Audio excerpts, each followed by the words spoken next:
Hi అండి. Good morning. ఈరోజు current affairs చూద్దాము. 5 నవంబర్ 2025 ఘనంగా హాకీ శతాబ్ది ఉత్సవాలు. మన జాతీయ క్రీడ అయిన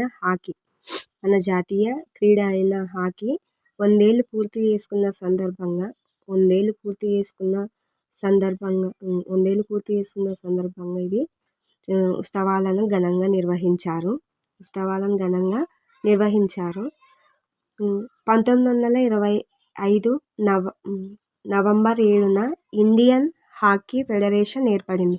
ఎప్పుడు ఏర్పడిందంటే 1925 నవంబర్ 7న ఇండియన్ హాకీ ఫెడరేషన్ ఏర్పడింది. ఎక్కడ అంటే ఢిల్లీలో ఎక్కడ జరిగిందంటే ఢిల్లీలోని మేనేజర్ ధ్యాన్ చంద్ స్టేడియంలో కేంద్ర క్రీడా శాఖ మంత్రి మరియు హాకీ ఇండియా ఘనంగా ఈ వేడుకలు జరుపుకుంది. ముఖ్య అతిథిగా ఎవరు హాజరయ్యారంటే ఈ ఉత్సవానికి కేంద్ర క్రీడల శాఖ మంత్రి మన్సుఖ్ మాండవీయ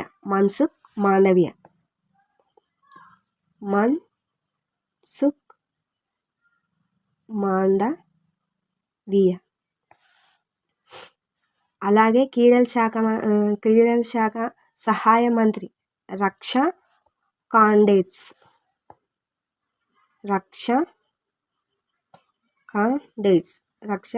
మన్సుఖ్ మాండవీయ, రక్ష కాండే వీరిద్దరూ ఈ కార్యక్రమంలో పాల్గొన్నారు. 550 జిల్లాల్లో 1400 మందికి పైగా హాకీ బ్యాచ్లను నిర్వహించనున్నారు. 550 జిల్లాల్లో 1400లకు పైగా హాకీ బ్యాచ్లను నిర్వహించనున్నారు. 36,000 మంది ప్లేయర్లు పాల్గొనున్నారు. ఇందులో పాల్గొననున్నారు. త్వరలో తమిళనాడు జూనియర్ పురుషుల హాకీ ప్రపంచ కప్కు ఆతిథ్యం ఇవ్వబోతుంది. త్వరలోనే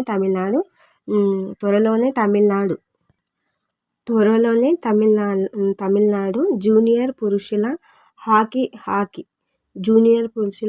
ప్రపంచ కప్కు ఆతిథ్యం ఇవ్వనుంది. ఏది ఆతిథ్యం ఇవ్వనుందంటే తమిళనాడు జూనియర్ పురుషుల హాకీ ప్రపంచ కప్కు ఆతిథ్యం ఇవ్వనుంది. దేశంలోని 20 ప్రధాన నగరాలలో ప్రపంచ కప్ టూర్ జరగబోతుంది. దేశంలోని 20 నగరాలలో ప్రపంచ కప్ టూర్ జరగబోతుంది. ఈ నెల 28 నుంచి డిసెంబర్ 10 వరకు చెన్నై, మదురైలో ప్రపంచ కప్ మ్యాచ్లు జరగనున్నాయి. మదురైలో ప్రపంచ హాకీ కప్ మ్యాచ్లు జరగనున్నాయి. మొత్తం 24 జట్లు 6 గ్రూపులలో తలపడనున్నాయి. మొత్తం 24 జట్లు 6 గ్రూపులలో తలపడనున్నవి.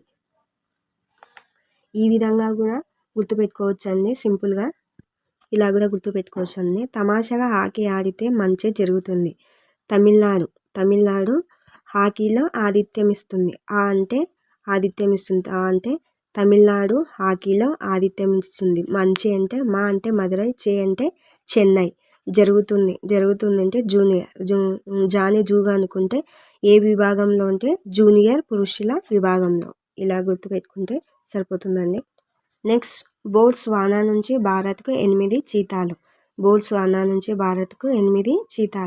ప్రాజెక్ట్ చీతాలలో భాగంగా భారత ప్రభుత్వం మరో 8 చీతాలను దిగుమతి చేసుకునేందుకు సన్నాహాలు చేస్తుంది. భారత ప్రభుత్వం మరో 8 చీతాలను అంటే పులులను దిగుమతి చేసుకునేందుకు 8 పులులను దిగుమతి చేసుకునేందుకు సన్నాహాలు చేస్తుంది. ఈ ప్రాజెక్ట్ చీతాలలో భాగంగా దేశంలో అంతరించిపోతున్న చీతాలను పునరుద్ధరించడానికి ఈ చర్య చేపట్టనుంది. ఏది నిర్వహిస్తుంది అంటే జాతీయ పులుల సంరక్షణ అథారిటీ ఈ ప్రాజెక్టు నిర్వహిస్తుంది. జాతీయ పులుల సంరక్షణ అథారిటీ ఈ ప్రాజెక్టును నిర్వహిస్తుంది. 2022లో నమీబియా 8 చీతాలను 2023లో సౌత్ ఆఫ్రికా నుంచి 12 చీతాలను దిగుమతి చేసుకుంది. ఎక్కడ ప్రవేశపెట్టారంటే Kuno national park. Kuno national park Gandhi Sagar wildlife శాంక్చురీలో మధ్యప్రదేశ్లో ప్రవేశపెట్టారు. ఇవి మొత్తం దేశంలో చీతాల సంఖ్య ఎన్నున్నాయంటే మొత్తం దేశంలో అంటే పులుల సంఖ్య దేశంలో పులుల సంఖ్య ఎన్నున్నాయంటే 27 ఉన్నాయి. ఇక్కడ పుట్టినవే 16 చిరుతలు. దేశంలో చీతాల సంఖ్యను పెంచడం కోసం భారతదేశంలో 3 స్థావరాలు ఉన్నాయి. అవి ఒకటి గాంధీనగర్, నావరా దేహి మధ్యప్రదేశ్ అభయ అరణ్యంలో ఇవి వదిలిపెట్టడం జరిగింది. ఎక్కడి నుంచి 8 చీతాలను దిగుమతి చేసుకున్నవి. ఇలా కూడా గుర్తుపెట్టుకోవచ్చండి, ఈజీగా ఉంటుంది. 8 పులులను కూనో గాంధీ సాగర్ మధ్యలో చూశాను. 8 పులులను ఈ విధంగా గుర్తుపెట్టుకుంటే 8 పులులను కూనో గాంధీ సాగర్ మధ్యలో చూశాను. 8 పులులను ఇక్కడి బోట్స్వానా నుంచి భారత్కు 8 పులులను దిగుమతి చేసుకున్నారు. Kuno national park, Gandhi Sagar wild life మధ్యప్రదేశ్లో ఉన్నాయి. మధ్యప్రదేశ్లో ఉన్నాయి. ఇలా గుర్తుపెట్టుకుంటే సరిపోతుందండి. నెక్స్ట్ BIS డైరెక్టర్ జనరల్గా సంజయ్ గర్గ్. దీని ఫుల్ ఫామ్ వచ్చేసి bureau of Indian standards director జనరల్గా సీనియర్ IAS అధికారి సంజయ్ గర్గ్ నియమితులయ్యారు.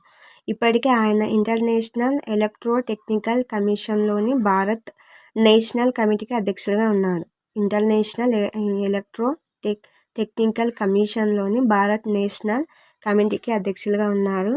తాజా ఈ నియామకంతో ఆయన అదనపు బాధ్యతలు అందాయి. కాగా గత ICAR సెక్రటరీగా, department of agriculture research and education additional సెక్రటరీగా ఉన్నారు.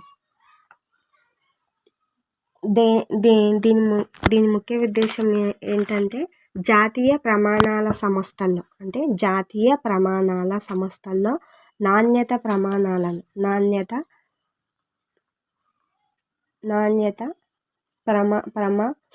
ప్రమాణాలను బలోపేతం చేసే లక్ష్యంతో పనిచేస్తున్నారు. అంటే ఉత్పత్తులను మరియు సేవలను ఎవరు అంటే సంజయ్ గర్గ్.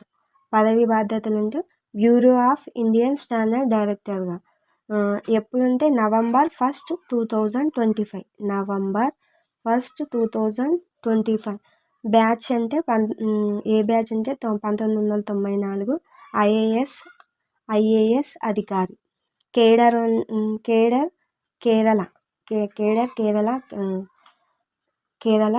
అనుభవం అంటే 3 శతాబ్దాలు. ఎంత అనుభవం ఉందంటే 3 శతాబ్దాల అనుభవం సంజయ్ గర్గ్కి ఉంది. ఇలా కూడా గుర్తుపెట్టుకోవచ్చండి. పిల్లలు ఏదైనా ఆట ఆడుకునేటప్పుడు అబద్ధాలు చెప్పినప్పుడు ప్రమాణం చేసి చెప్పు అని అడుగుతాం కదండి. అలాంటప్పుడు మనం ప్రమాణం చేసి సంజయ్ అడగటం. ప్రమాణం దేంట్లో అంటే నాణ్యత ప్రమాణాలను బలోపేతం చేయటంలో సంజయ్ గర్గ్. ఈ విధంగా గుర్తుపెట్టుకుంటే సరిపోతుందండి. నెక్స్ట్ టెన్నిస్లో మరోసారి నెంబర్ 1 స్థానానికి స్కిన్నర్. మెన్స్ టెన్నిస్లో ఇటలీకి చెందిన స్టార్ ప్లేయర్ జానిక్ స్కిన్నర్ మరోసారి అగ్రస్థానాన్ని చేరుకున్నారు. మెన్స్ టెన్నిస్లో ఇటలీకి చెందిన జానిక్ స్కిన్నర్ మరోసారి అగ్రస్థానానికి చేరుకున్నారు. 2025 ప్యారిస్ మాస్టర్ ఫైనల్స్లో కెనడాకు చెందిన ఫెలిక్స్ అగర్పై గెలుపొంది ఘనత సాధించారు. ప్యారిస్ మాస్టర్ ఫైనల్స్లో కెనడాకు చెందిన ఫెలిక్స్ అగర్పై గెలుపొందాడు. ఈ విజయంతో హార్డ్ కోర్స్లో ఈయన వరుసగా 26 మ్యాచ్లు గెలుపొందారు. ఈ వరుసగా ఎన్ని మ్యాచ్లు అంటే 26 మ్యాచ్లు. జానిక్ స్కిన్నర్ దేంట్లో అంటే మెన్స్ టెన్నిస్లో ఇటలీకి చెందిన స్కిన్నర్. నెక్స్ట్ దేశంలోనే తొలి AA ఫిలిం ఫెస్టివల్ లాన్స్ ఎప్పుడు స్థాపించారంటే 1952లో 1952లో స్థాపించబడింది. దేశంలోని తొలి ఏఏ ఫిలిం ఫెస్టివల్ లాన్స్ 1950లో స్థాపించబడింది. దేశంలోని తొలి AI film festival hackathon launch కానున్నవి. International film festival of India national film development కార్పొరేషన్తో కలిసి ఎల్ఐటి మైంట్రీ సంస్థ దీన్ని నిర్వహించారు. ఏ సంస్థ వాళ్ళంటే ఎల్ఐటి మైంట్రీ సంస్థ దీన్ని నిర్వహించారు. National film festival of India national film development corporation ఎప్పుడంటే నవంబర్ 20 నుంచి 28 వరకు నవంబర్ 20 నుంచి 28 వరకు గోవాలో జరిగే 26వ film festival AI film festival event సందర్భంగా దీన్ని నిర్వహించారు. ఏఐ ఫెస్టివల్ ఈవెంట్ సందర్భంగా దీనిని నిర్వహించారు. గోవా ఎక్కడంటే గోవాలో. దీని థీమ్ వచ్చేసి ప్రపంచ ప్రజల మధ్య స్నేహం మరియు సహకారాన్ని ప్రోత్సహించడం ఈ ఉత్సవ ఉద్దేశం.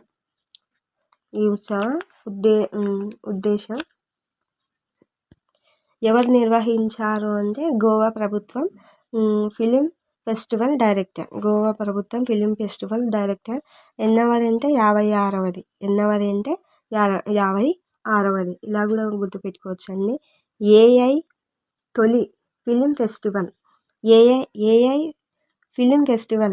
ఫిలిం ఫెస్టివల్ ఎక్కడంటే గోవాలో. ఎన్నవది అంటే 56వ. ఇలా గుర్తుపెట్టుకుంటున్నా సరిపోతుందండి. చూసేవాళ్ళు ఒక లైక్, షేర్ ఇవ్వండి. Thank you.